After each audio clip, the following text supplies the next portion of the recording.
تورکیا و عێراق و ئێران لە دوای ئەنجامدانی ڕیفراندۆم لە باشووری کوردستان کۆمیتەیەکی ئاوبەشیان پێکێناوە کە ڕۆژ بە ڕۆژ مەترسیەکان بۆ سەر باشووری کوردستان و بەتایبەت کەرکووک و ناوچە جێناکۆکەکان زیاتر دەبێت. ئەنجومەنە حەزبیەکەی هەرێمیش کاری بووەتە گۆڕینی ناو و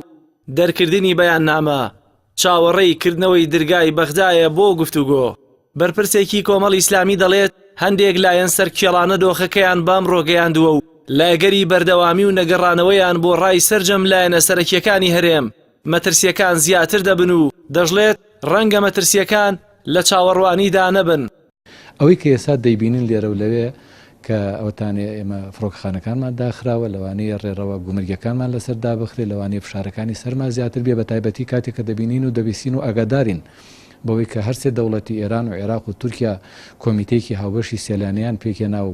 بە بڕیار و ڕاوێژ لەگەڵ یەکە ئیشوکارەکانیان دەکەن ئەمە تا ئەندازەیەکی زۆر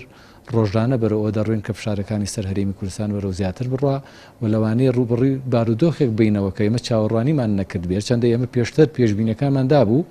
هەندێک جار پیان دەوتین کاکە ئێوە دەتانەوە خەڵک بترسێن نا ئێمە دەمازانی چی ڕوودەدا بەلای کەمی دەبوو ئاگامان لە مێژووی خۆمان بێ کە ئێمە وەکو کۆمەڵی ئیسلامی ئاگامان لە مێژووی دوور و نزیکی نەتەوەکەمان بوو کە دەمازانی هەڵوێست و هەنگاوی لەو شێوازە لەوانەیە ئاوی زۆر بکێشێەوە هەروە بە ئاسانی بەسەرمانە تێنەپەڕێ دەبینی ئەوەی کە ڕوبەڕووی دەبینەوە ئەو لایەنانە بە دەرەجەی یەکەم بەرپرسیارن کەەوە سەرکێڵانە ئیشەکەیاندایە بەر و پیانوا بوو دەوروبەرەکەمان و دراوسەکانمان ئەو بارودۆخەمان لە ئایندا لێ قبوڵەکەن بەڵام دیارە ئەوان ڕەدڵفعلیان دەبێت.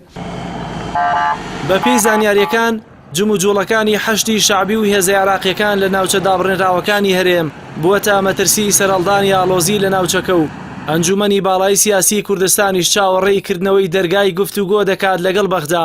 بەغدا ژمەرجی دەستپێکردنەوەی گفتوگۆکانی هەڵوەشاندنەوەی ئەنجامی ڕیفراندۆمە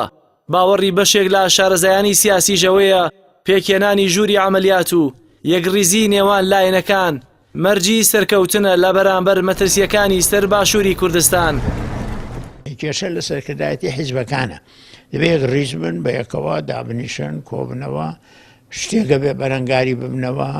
ژوورێکی عملیات هەبێ لە بینیان بۆ بەرەنگار بۆ شتەکان چونکە بینی شتەکان جاری وای بە سەعادە گۆڕێ بێ وریا بن لەوە و زۆر گرنگی بە هەموو شتێ بدەن طبعاً و بە جوانیش لە مەواقفی دەوڵەتانی دەرەوە تێبگەن ئەمریکا چیەوێ ئەوی تر چیەوێ بژێنی ئیشی زۆرە بێ بەڵام ئەگەر بەیەکەوە نەیکەن هیچ حیزبێ بە تەنهایە دوو حیزب یا سێ حیزب بە هەمویان بەیەکەوە ناتوانەوەیشانە بکەن. ئەو مەترسیانەی ئەمڕۆ لە کەرکووک و ناوچە دابڕێنراوەکان دروست بووە ئەنجومەنی باڵای سیاسی کوردستانی دەستوەستان کردووە ئەو هۆکارانە بوون کە کۆمەڵی ئیسلامی لەسەری داوای دواخستنی ڕیفراندۆمی دەکرد و ئێستش باوەڕی وایە بە بڕیاری چەند لایەنێکی حزبی و بێگەڕانەوە بۆ یەکریزی ناوخۆیی ناتوانرێت مەترسیەکان تێپەڕێنرێن. جەلال محەممەد، کەناڵی ئاسمانی پەیام، سلێمانی.